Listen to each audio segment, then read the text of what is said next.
La preocupación por la situación de los derechos humanos en México sigue estando entre las prioridades de la agenda internacional de las organizaciones internacionales de derechos humanos. Pero, ¿qué sigue en casos que se han convertido en emblemáticos, como por ejemplo el de Ayotzinapa o el de Tlatlaya? De eso vamos a hablar hoy en Opiniones Encontradas. Muchas gracias por estar con nosotros en este programa en el que todas las ideas se pueden cuestionar siempre que se debatan. Le dejo mi Twitter para recibir sus comentarios, José Buendía MX, y acompáñeme a ver unos datos para situar el contexto del debate y regresamos aquí a nuestra mesa a discutir sobre este tema con Luis Cárdenas y con Edgar Cortés. Los casos sobre violaciones a derechos humanos acaparan la atención de la opinión pública con anuncios como el acuerdo para establecer un mecanismo de seguimiento con la Comisión Interamericana de Derechos Humanos. Esto sobre las recomendaciones del GIEI para esclarecer la desaparición de estudiantes de Ayotzinapa y atender a las víctimas. También hay señalamientos de preocupación internacional por la liberación de los últimos militares acusados por la PGR del homicidio de 8 personas en 2014 en Tlatlaya, el hallazgo de nuevas fosas en Guerrero y la exhumación de una fosa clandestina con más de 100 cadáveres en Morelos. Las organizaciones de derechos humanos no quitan el dedo del renglón y exigen al gobierno mexicano no dejar casos como estos en la impunidad, ya que se tratan de crímenes graves de lesa humanidad que podrían acabar en la Corte Penal Internacional. ¿En qué consistirá el nuevo mecanismo de seguimiento de Ayotzinapa? ¿Qué responde el gobierno a la urgencia de investigar de la ONU en Tlatlaya? ¿Hay un doble discurso de la autoridad respecto a los derechos humanos? Posiciones. 1. El presidente Enrique Peña Nieto confesó sobre el caso Ayotzinapa que no ha logrado entender cuándo pasó el gobierno federal a ser señalado, implicado, culpable, pues el único interés es esclarecerlo. 2. El ejército está dispuesto a contestar el cuestionario que dejó el GIEI durante su estancia en el país, de acuerdo con el subsecretario de Gobernación, Roberto Campa. 3. El informe final del GIEI destaca graves deficiencias en el seguimiento de importantes líneas de investigación y pone de relieve graves preocupaciones, incluyendo la manipulación de pruebas y la tortura de sospechosos para obtener confesiones. Señala un posicionamiento firmado por Amnistía Internacional, Federación Internacional de Derechos Humanos y Open Society. 4. La Cancillería informó que México y la Comisión Interamericana de Derechos Humanos acordaron que es el objetivo del esquema de seguimiento coordinado por la Comisión, el cumplimiento de las medidas cautelares y la atención a las recomendaciones emitidas por el Grupo Interdisciplinario de Expertos Independientes, priorizando la investigación del caso y la atención a las víctimas. ¿Qué sigue en casos que han dado a la vuelta al mundo sobre violaciones a derechos humanos como Ayotzinapa y Tlatlaya? Vamos a discutir, vamos a entrarle a este tema hoy y me da mucho gusto que haya aceptado venir. Es un placer, un honor tenerte aquí. Luis Cárdenas. No, hombre, un placer, Pepe. De MBS, un gustazo. Del Universal. Aquí estamos y siempre prestos cuando nos invites. Muy, muy contentos. Gracias. No, gracias a ti, Luis, por estar con nosotros y por supuesto un gran placer también recibir a Edgar Cortés, representante del Instituto Mexicano de Derechos Humanos y Democracia. Gracias, Pepe, igual un gusto estar aquí. No, amigo de este programa, ¿se acuerda? Pues así es. Tú viniste desde los primeros. Así es, me tocó estar en los primeros, ciertamente. Un placer tenerlos. Gracias. Y creo que podemos empezar por esta pregunta en el marco incluso de la declaración. Hoy en una entrevista que publica La Jornada, el presidente Peña Nieto acepta que no sabe en qué momento se convirtió el gobierno federal en culpable o señalado como culpable de casos como el de Ayotzinapa, y quizá nos puede servir como marco después de lo que sucedió con el GIEI para hacernos esta pregunta, ¿y hacia dónde va casos como Ayotzinapa y Tlatlaya? ¿Qué sigue desde tu punto de vista, Luis, que has estado muy metido en estos temas? Bueno, hemos estado dándole seguimiento a este caso desde nuestro papel como comunicadores, como periodistas y también pues formando una opinión dentro de todos estos temas. Hoy lo que dice el presidente en La Jornada es interesante. Dice el presidente de la República, Enrique Peña Nieto, concretamente, yo no sé en qué momento dijeron que nosotros, que el gobierno tenía la culpa del caso Ayotzinapa. Yo creo que sí tienen mucha culpa en parte de omisión tiene mucha culpa en no haber tenido un control directo de las policías municipales, aunque esas no dependen del Ejecutivo Federal, pero sí hay, y no una bronca de Peña Nieto, sino una bronca del Estado mexicano en sí, de haber dejado Guerrero a su suerte, de haber dejado Sinaloa a su suerte, de haber dejado Tamaulipas a su suerte durante muchos años.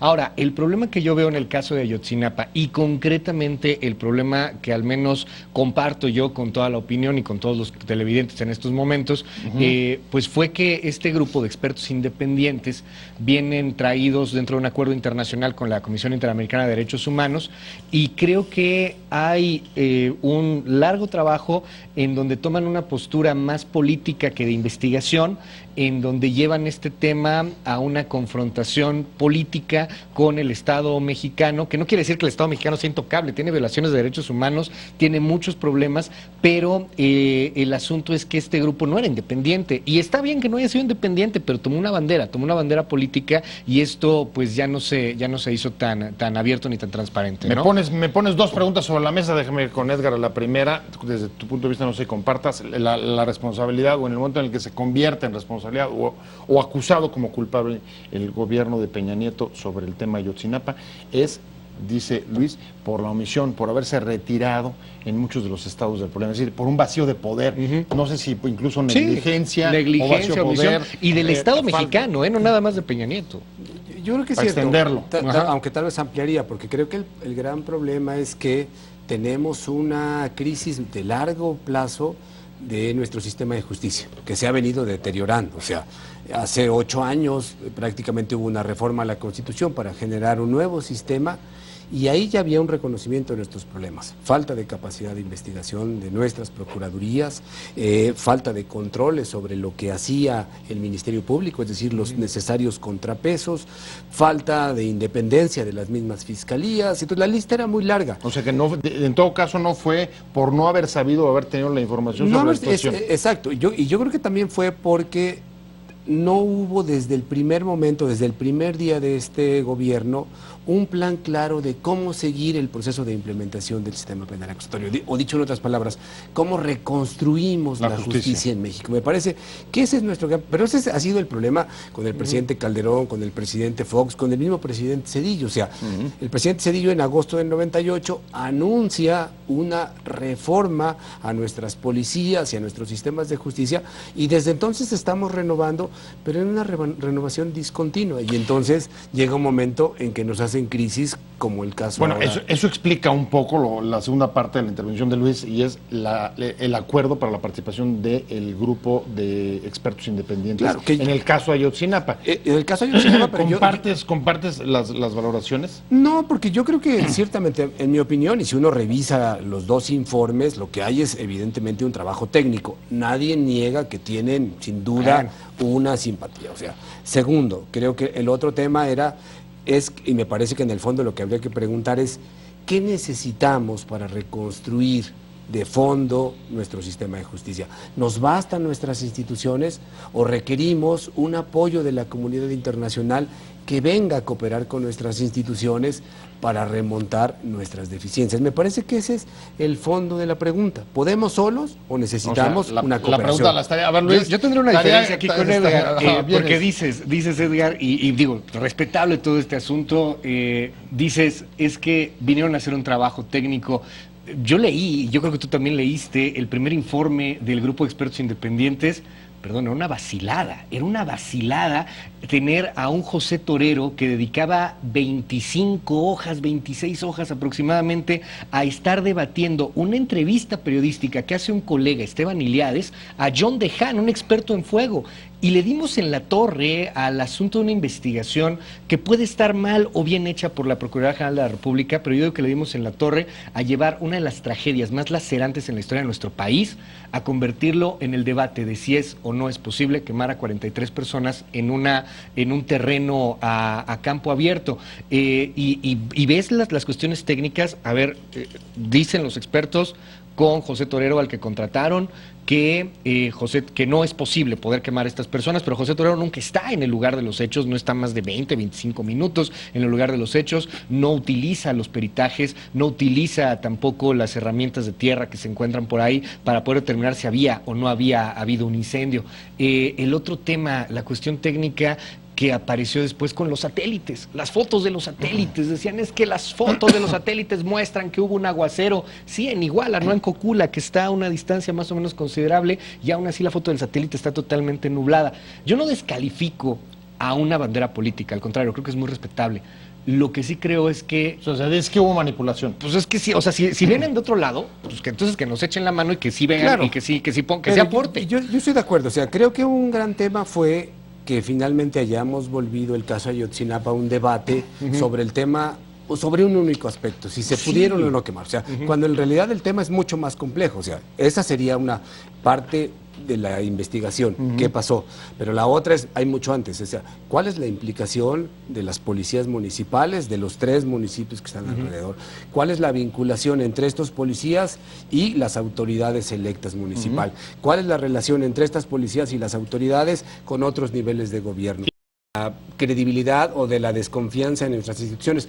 ¿Por qué yo diría tenemos que traer este grupo de expertos? Porque nuestras instituciones no nos dan lo que tendrían que confianza y credibilidad. Totalmente de acuerdo. Yo estoy de acuerdo, creo que el punto es enfocar en un solo asunto un problema que tiene muchas más aristas y una complejidad mucho más grande. Ahora, el fin de semana hubo un viaje de una delegación mexicana que se reúne con la gente de la CID nuevamente en Washington y acuerdan dar seguimiento a las medidas cautelares y las recomendaciones del GIEI. ¿Cómo te imaginas o cómo crees que puede seguir esta colaboración después de la experiencia que tú acabas de señalar de, digamos, el paso controvertido y el... Mira, yo creo que... un poco el informa si te vas, que fue... Claro, el informa si te vas, que fue ya así la última parte del gobierno mexicano y la invitación ya que le hacía al grupo interdisciplinario de expertos de francamente irse.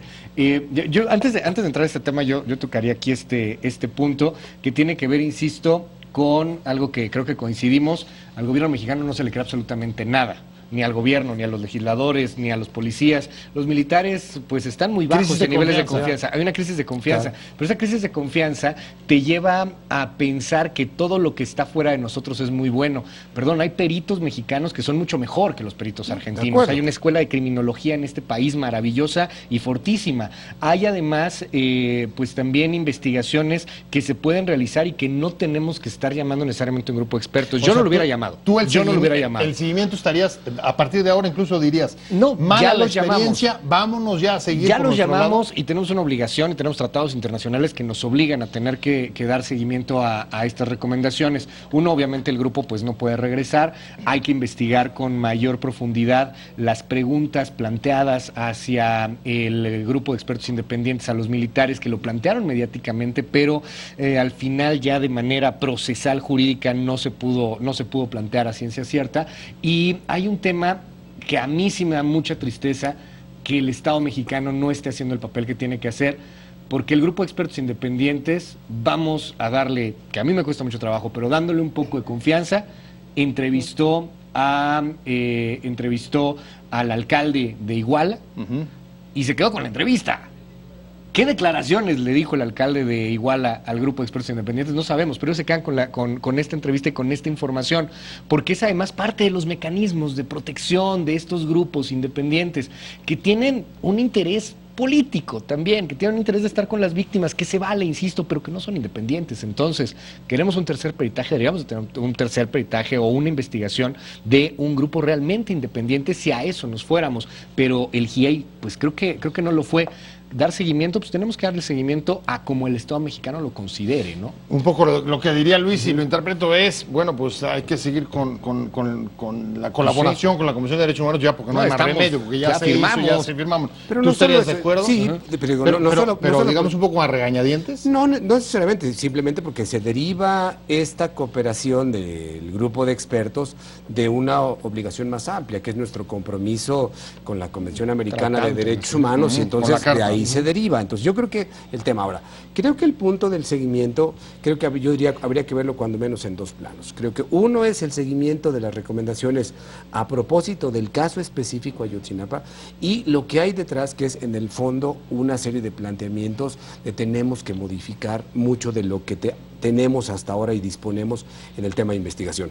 Plantean, hay que hacer una reforma para tener servicios periciales independientes, hay que quitarle burocracia a nuestro sistema de justicia, hay que mejorar nuestras investigaciones, hay que generar lo que han generado otros países, unidades de análisis de contexto, para no ver el delito como si fuera un hecho aislado.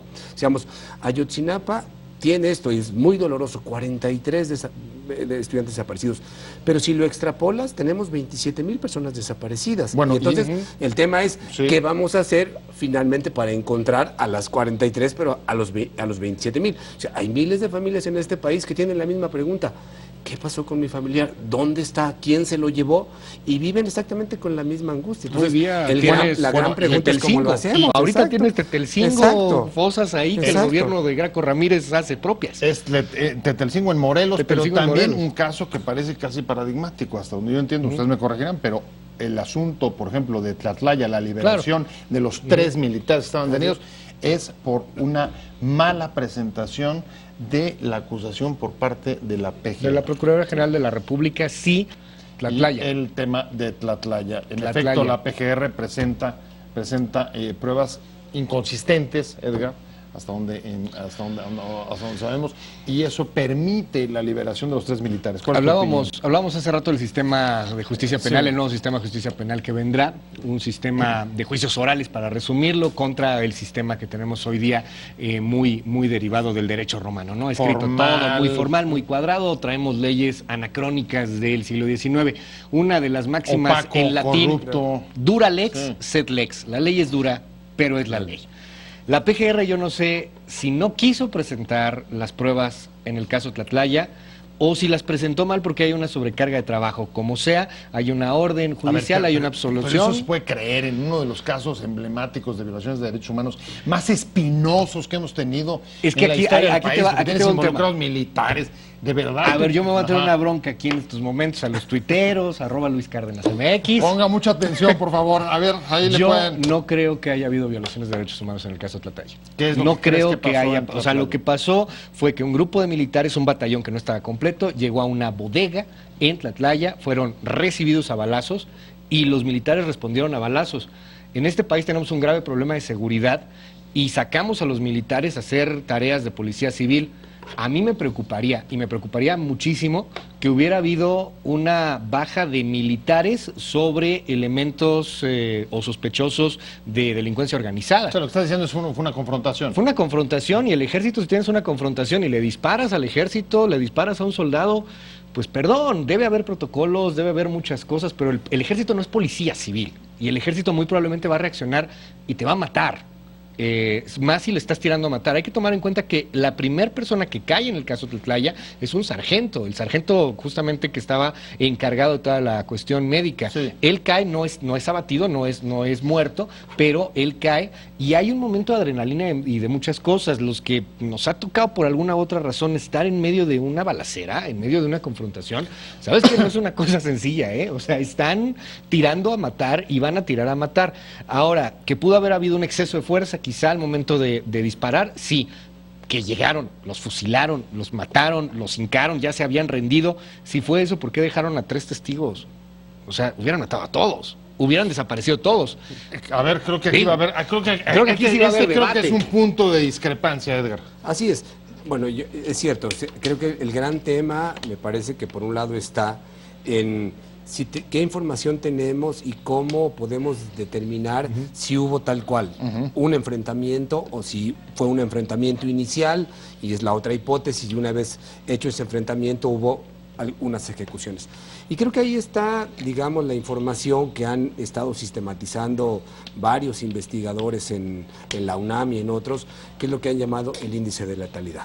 Y lo que te dicen, cuando hay un patrón en donde en una supuesta confrontación todos los muertos o la gran mayoría de los muertos están de un solo lado y del otro no hay, dicen, al menos te tienes que plantear la hipótesis de que probablemente Hay no desequilibrio. hay un desequilibrio. Entonces, y ese creo que es un elemento. Y segundo, creo que está el otro tema, o sea, la investigación que hace la CNDH, que no es una investigación ministerial y que plantea información que permite sostener la hipótesis de que hubo una confrontación.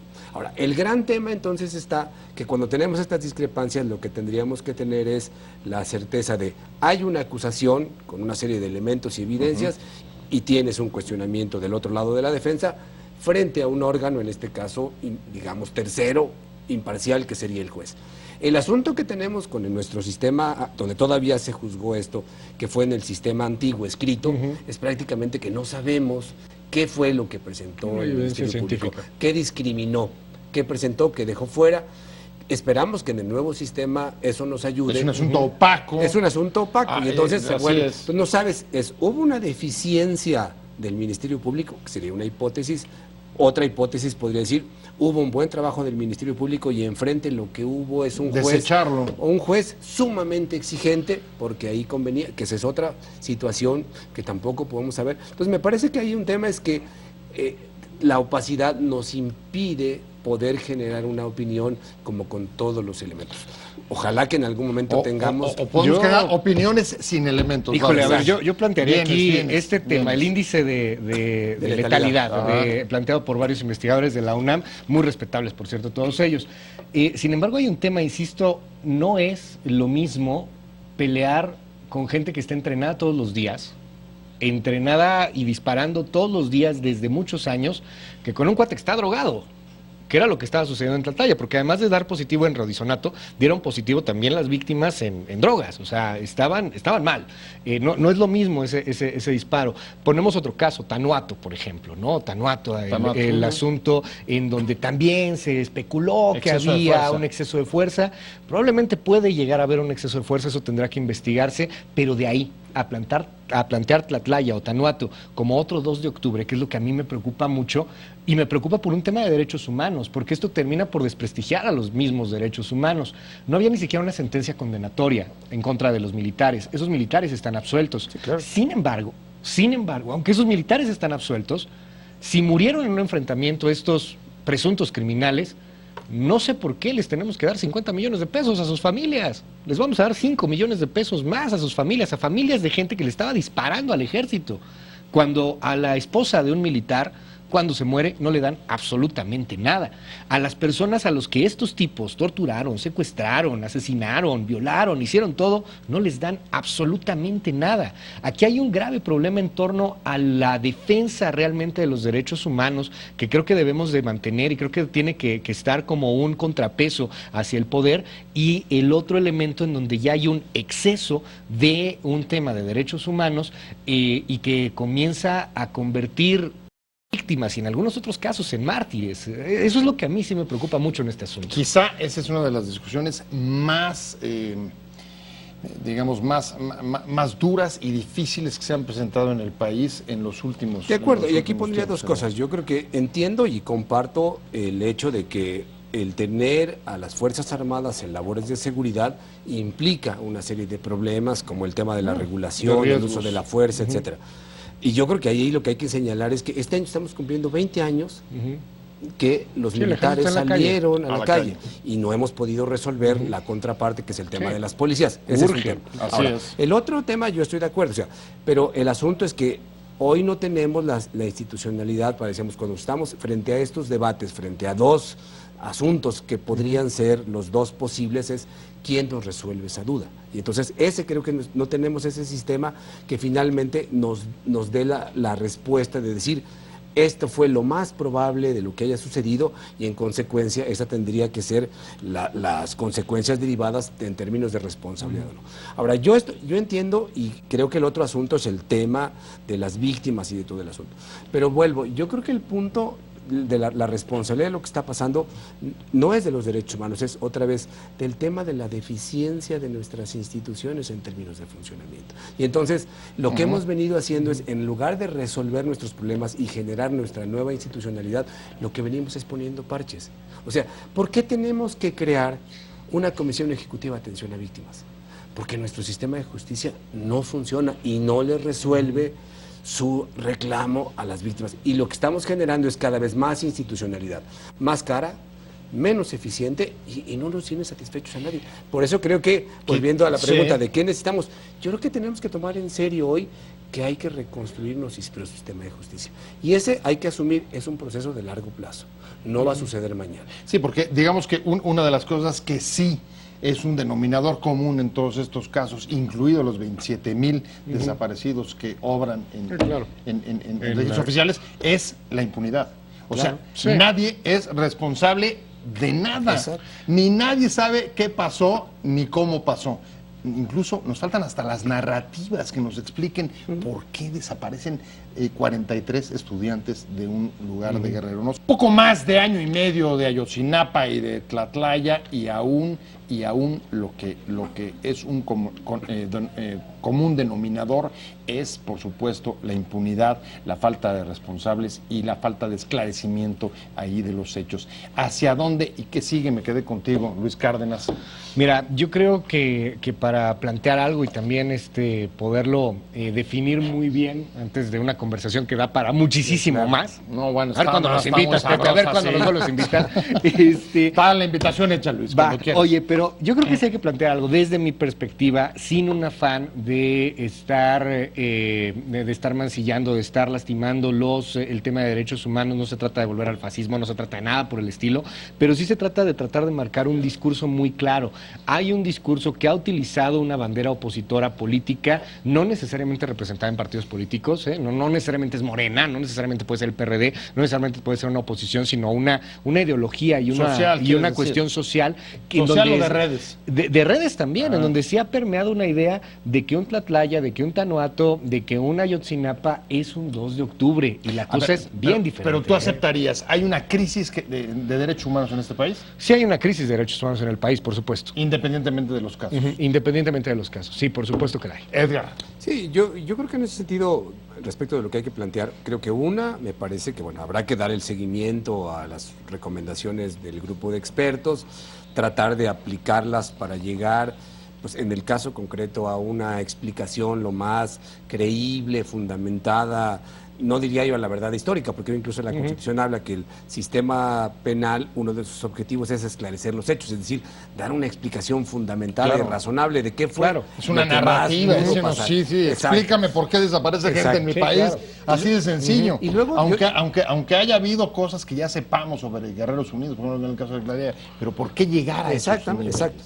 Segundo, creo que también determinar responsabilidades, yo diría de varios tipos, las penales de lo que cometieron los hechos, los probables responsables más en temas de cadena de responsabilidad, pero también de las omisiones, aquellos que pudiendo haber hecho cosas en su momento, no las hicieron mal, porque creo que también eso importa, ¿no? Piensas en el caso de Tlatlaya, o sea, hay una intervención, digamos que no tenemos muy claro, de la Procuraduría del Estado de México, de servicios periciales, que no sabemos y que no tenemos hoy una determinación de si tienen algún grado de responsabilidad. Claro. O sea, en el tramo, en aquello que les tocó. Entonces, me parece que también tenemos que construir. Ahora, en ese punto, Edgar, yo creo que una parte de las preguntas es, ¿y puede mantenerse el ejército, digamos, dentro de un fuero, un estado de excepción, sí o no? No hay un fuero militar como tal. Hoy día los militares son juzgados también por términos civiles. Ahí los tienes, la playa civil. A ver, acaba de ofrecer Campa que de todas maneras van a responder los cuestionarios que dejó el FIEI. Pero durante el tiempo de la investigación de ellos no quisieron aceptar hablar y dijeron, no vamos a hablar. Porque ese fue un problema de ambos, o sea, del GIEI y del Estado mexicano. Fue una lucha de machos y eso es muy lamentable. Yo creo, Pepe, que hay que entrar aquí a un tema fundamental. Recuerdo una Colombia azotada por Pablo Escobar Gaviria. Y la gente se dio cuenta. En Colombia, el enemigo se llamaba Pablo Escobar Gaviria. Quien estaba matando se llamaba Pablo Escobar. Quien ponía bombas se llamaba Pablo Escobar. Quien le ha dado en la torre a este país, quien ha llenado de sangre este país se llama crimen organizado. Hoy pueden ser los Queenies, Cártel de Jalisco Nueva Generación, los Zetas con Lascano, el Cártel de Sinaloa con el Chapo. Ellos son los malos en una historia y en una narrativa. Lo que diría, cuando dices no perder de vista quiénes son los malos y no confundir a los buenos y a los malos, no quiero ser maniqueo, no quiero ser maniqueo, no quiero ser tan maniqueo, pero sí en un asunto de, a ver, Hay un tema que tiene que ver con una podredumbre humana. Cecilia lo pone muy bien cuando matan a su hijo y dice, estas bestias, estos demonios, refiriéndose, lo dice más feo que no lo puedo decir ahorita, pero lo dice más feo y refiriéndose al crimen organizado. Ellos son los que están descuartizando. Ellos son los que están haciendo lo que están haciendo. El Estado mexicano es inepto en muchos sentidos. Estoy cerrando, Edgar. No, Estoy cerrando. Yo creo que ciertamente hoy tenemos un elemento fundamental que es el asunto de la delincuencia organizada, el nivel de la corrupción, la penetración en muchas instituciones. Entonces, creo que hay que pensar en una reforma que evidentemente fortalezca nuestra institucionalidad. Yo sí creo que para eso necesitamos la cooperación internacional y que genere sobre todo capacidades amplias de investigación. Pues ahí está, muchas gracias a los dos, No, hombre, ha sido una gran gracias, plática gracias, Pepe, y vamos a seguirle dando seguimiento. Claro. Luis Cárdenas, Mil colega gracias. de MBS y Muchísimas de gracias. El Universal, muchas gracias por estar Ahí aquí estamos como mañana. siempre. Muchas gracias, Gracias a ti, Pepe. Edgar Cortés, Gracias, como Luis. siempre. Gracias. Muchas gracias a los dos, pero sobre todo a usted por haber estado con nosotros hoy aquí en Opiniones Encontradas. Nos vemos.